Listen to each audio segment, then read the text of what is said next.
Olá, querida paz do Senhor Jesus. Cleiton, amigo de vocês falando, mais um dia para mais uma reflexão. Fiquemos alguns dias ausente aqui do nosso canal. Estávamos em um momento, em um tempo de preparação, de maturação do Espírito.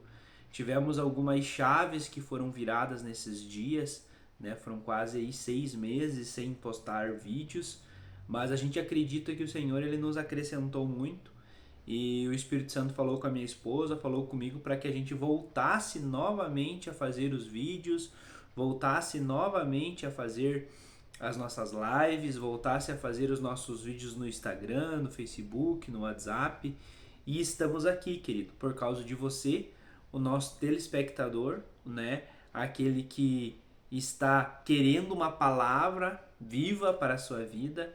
E a gente é somente o canal, nós só somos as ferramentas que o Senhor Jesus usa e nós queremos deixar hoje uma mensagem impactante para a sua vida.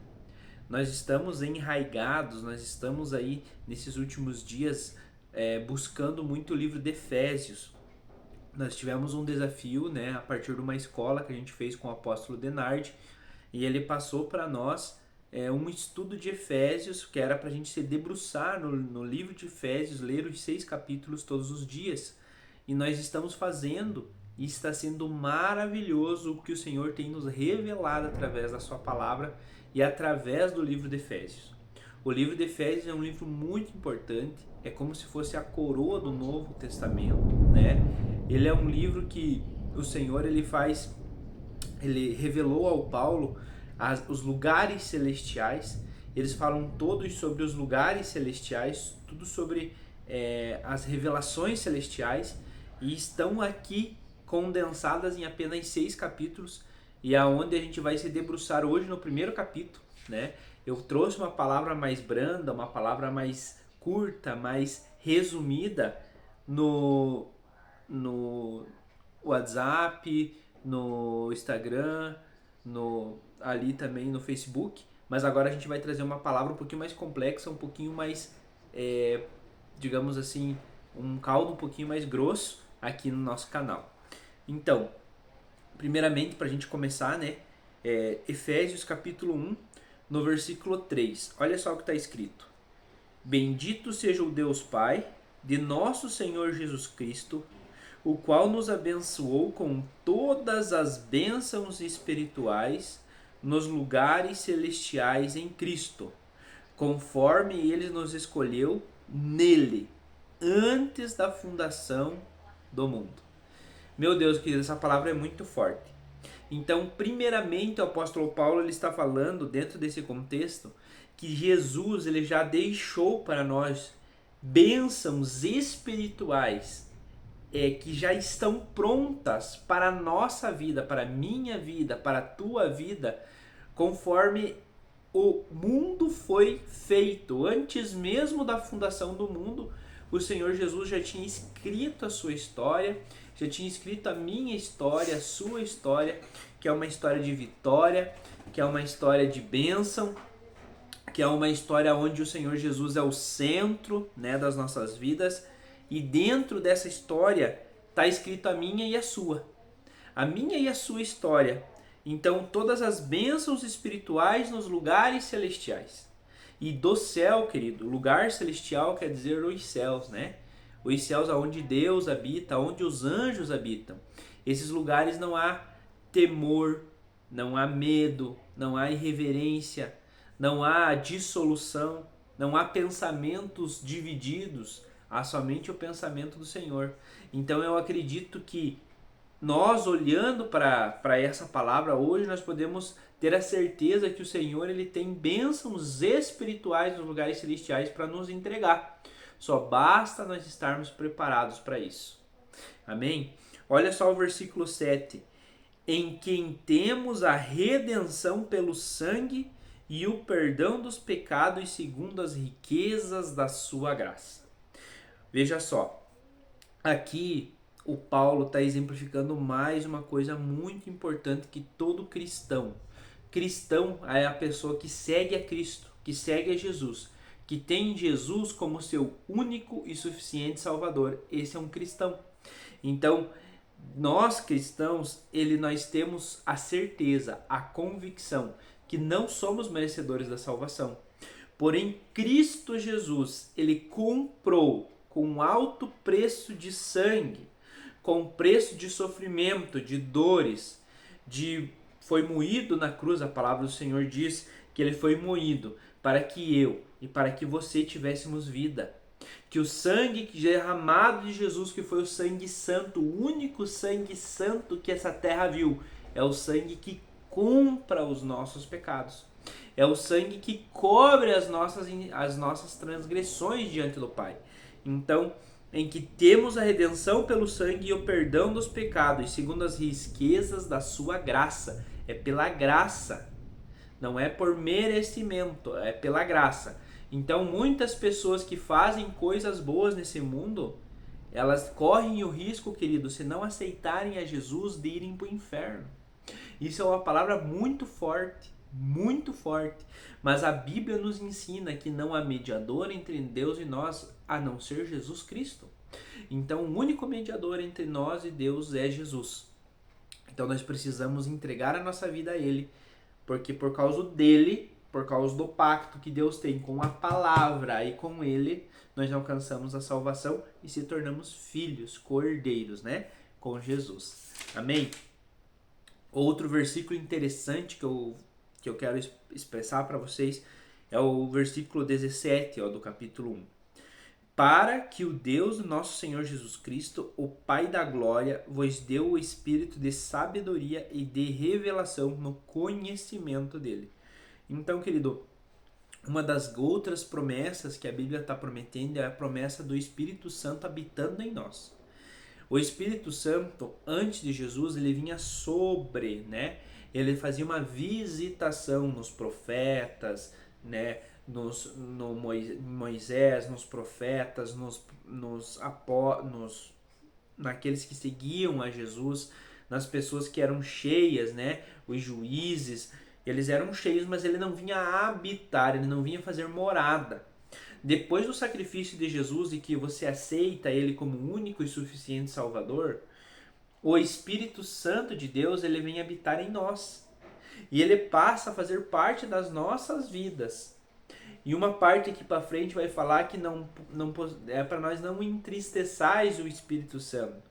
Então ele é uma pessoa que faz parte da nossa vida e que consegue nos direcionar a um caminho de santidade para chegarmos sermos mais semelhantes a Jesus, chegando, né, a estatura um dia de varão perfeito. Mas ainda temos uma caminhada para fazer nesta terra, se santificando, tirando as coisas da carne e promovendo as coisas do Espírito todos os dias. Então, ele é o Espírito de sabedoria e de revelação.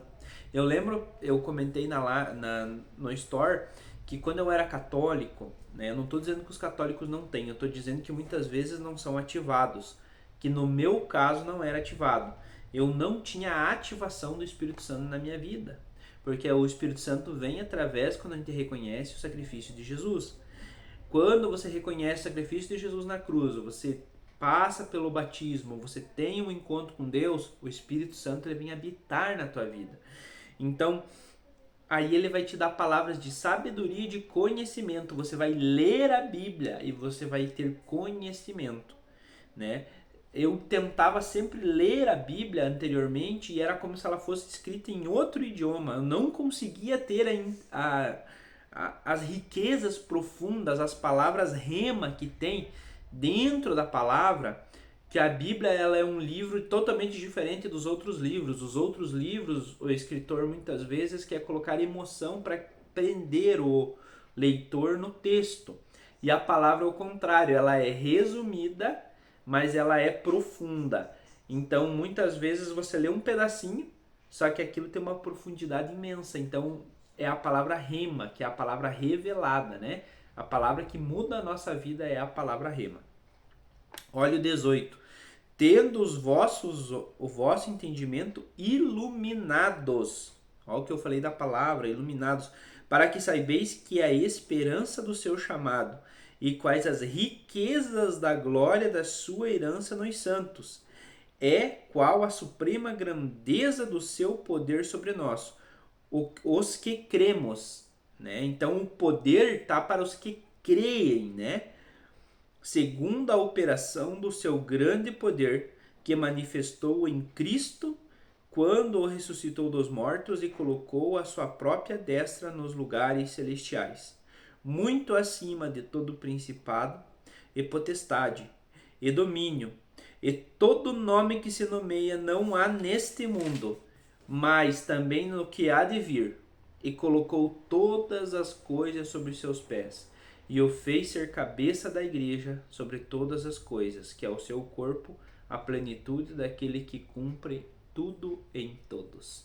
Olha só, queridos, essa palavra é maravilhosa, não preciso nem explicar para vocês. Aqui ele está falando sobre o sacrifício de Jesus. Ele está falando que Jesus, ele se sacrificou e ele comprou com alto preço de sangue.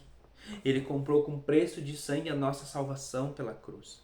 E o Espírito que foi o Espírito Santo que ressuscitou a Jesus e levou ele a sentar à direita do Pai nos lugares celestiais. É o mesmo Espírito que está em nós e vai ressuscitar nós naquele dia, querido. Vocês têm noção o que é isso? Isso não é uma promessa de dinheiro, isso não é uma promessa de aposentadoria, isso não é uma promessa de ficar rico, isso é uma promessa de Deus para a sua vida. É uma promessa que Deus está falando assim: vale a pena me servir, vale a pena estar comigo, vale a pena meditar nesse livro todos os dias, porque eu estarei com vocês após essa vida. Essa vida é passageira, querido.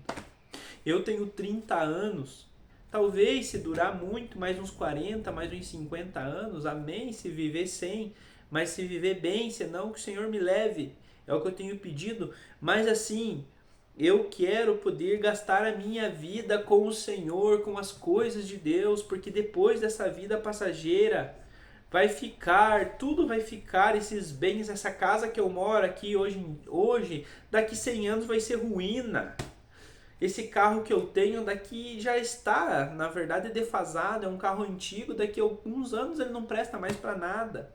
Então, e as coisas celestiais, elas vão ficar, querido. Elas vão ficar.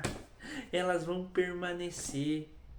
E eu quero te encorajar hoje a você dedicar também a ler o livro de Efésios, a tirar um tempo de adoração, de jejum no seu quarto, tirar um tempo de adoração pela presença de Deus, clamando pela presença. Não importa se você é católico, se você é evangélico, se você é espírita, clame por Jesus, clame pelo Espírito Santo, que Deus vai te dar a recompensa, vai te mostrar o caminho e vai te limpando. A palavra do Senhor diz que aqueles que dá fruto, ele limpa, e o que não dá, ele corta e joga fora, mas o que dá, ele limpa. Então a tesoura do Senhor vai comer solta na minha vida, na tua, para que a gente dê mais frutos. Jesus é a videira verdadeira, mas nós precisamos dar fruto enraizados nele. E para que dê mais frutos, Deus poda. Então, queridos, que nós não sejamos cortados, mas que nós sejamos podados pelo Senhor para que dê mais fruto. Que Deus possa te abençoar nesse dia. Que você possa meditar nesse capítulo 1. Que leia e releia as linhas, os versículos 2, 3 vezes. O Senhor vai te dar muita revelação. É o que eu te profetizo na tua vida. Amanhã estaremos dando continuidade. São 6 dias nos 6 capítulos de Efésios. Amém? Que Deus te abençoe e até amanhã.